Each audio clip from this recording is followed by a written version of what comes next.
बिस्मिल्लाहिर्रहमानिर्रहीम। मेरा नाम है डॉक्टर जुनैर। आज हम फ़ीमेल्स में बाल गिरने की वजूहात को डिस्कस करेंगे और इनके इलाज को डिस्कस करेंगे। अगर आपने अभी तक हमारे चैनल को सब्सक्राइब नहीं किया तो फ़ौरन सब्सक्राइब के बटन पर क्लिक कीजिए और साथ ही घंटी के बटन को दबाना मत भूलिए ताकि आपको हमारी आने वाली वीडियोस बर वक्त मिल सके। शुक्रिया।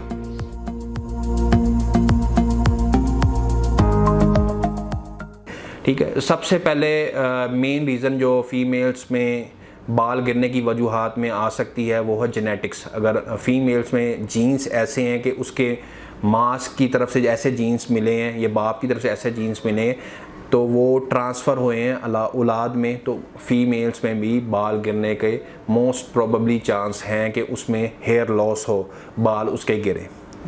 दूसरी वजह क्या आ जाती है, हार्मोनल इम्बैलेंस।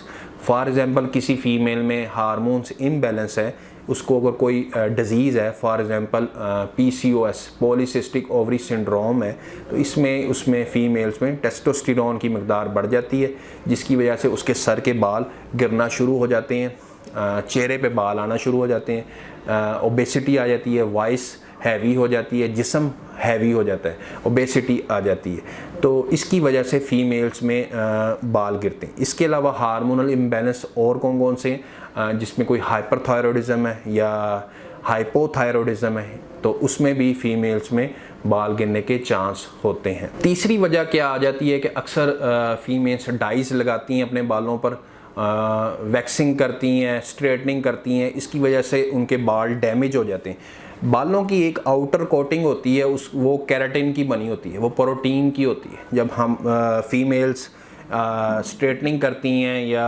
डाइंग करती हैं तो वो डैमेज हो जाती है, फिर ये बाल वर्नरेबल हो जाते हैं डैमेज के, तो भी ये बाल हेयर फॉल शुरू हो जाता है। तो ये भी वजूहात हैं कि आपके बाल फ़ीमेल्स में गिर सकते हैं। चौथी वजह क्या हो सकती है, अगर आप में कोई न्यूट्रिशनल डेफिशिएंसी है, फॉर एग्ज़ाम्पल आयरन की, विटामिन डी की, कैल्शियम की, बायोटिन की, विटामिन ई की, जिंक की, तो इसकी वजह से भी फ़ीमेल्स में हेयर फॉल हो सकता है। पांचवी वजह हेयर फॉल की क्या है कि फ़ीमेल्स अगर कोई स्ट्रेस है तो वो टीलोजन एफुलिया में जा सकती हैं, या कोई सिकनेस है उसकी वजह से भी उनमें हेयर फॉल हो सकता है।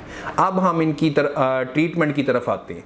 फॉर एग्ज़ाम्पल अगर किसी फ़ीमेल में हार्मोनल इम्बैलेंस है, जैसे उनको पॉलीसिस्टिक ओवरी सिंड्रोम है, तो हम ऐसी मेडिसिन प्रिस्क्राइब करेंगे जिससे उनका ये सिस्ट का मसला है ये सॉल्व हो और हार्मोन्स लेवल पे आएँ, और ये जब हार्मोन्स लेवल पे आ जाएंगे तो हेयर फॉल ऑटोमेटिकली रुक जाएगा। दूसरी काज जो थी जिसमें फ़ीमेल्स अपने बालों की स्ट्रेटनिंग करती हैं या वैक्सिंग करती हैं या डाइंग करती हैं, तो इन चीज़ों को अवॉइड किया जाए।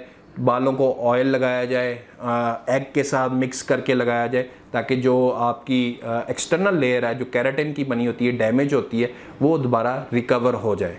और चौथी जो इलाज है वो है जो आप में न्यूट्रिशनल डेफिशिएंसी है उसको रिकवर किया जाए। फॉर एग्जांपल विटामिन डी की डेफिशिएंसी है, आयरन की डेफिशिएंसी है, जिंक की है, विटामिन ई की है, बायोटीन की है, तो ये डेफिशिएंसी सारी रिकवर कीजिए। पांचवी ट्रीटमेंट आ जाती है कि हम आपको PRP करें। इसमें क्या होता है कि हम आपका ब्लड लेते हैं और ब्लड को हम सेंट्रीफ्यूज करते हैं, उसमें से प्लाज्मा सेपरेट करते हैं। प्लाज्मा में होते हैं रिच प्लेटलेट, वो हम आपके सर पे इंजेक्ट करते हैं। प्लेटलेट में होते हैं ग्रोथ फैक्टर आपके बालों की जो हेयर रूट्स होती हैं उनमें रिसेप्टर होते हैं, ग्रोथ फैक्टर रिसेप्टर उनको कहते हैं, उन पे जाके एक्ट करते हैं और आपका हेयर फॉल रोकते हैं, बालों की ग्रोथ करवाते हैं।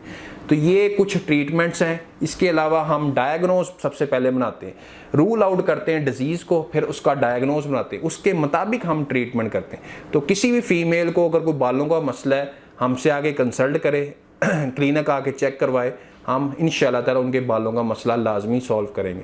तो ये थी हमारी आज की वीडियो, उम्मीद है आपको पसंद आई होगी।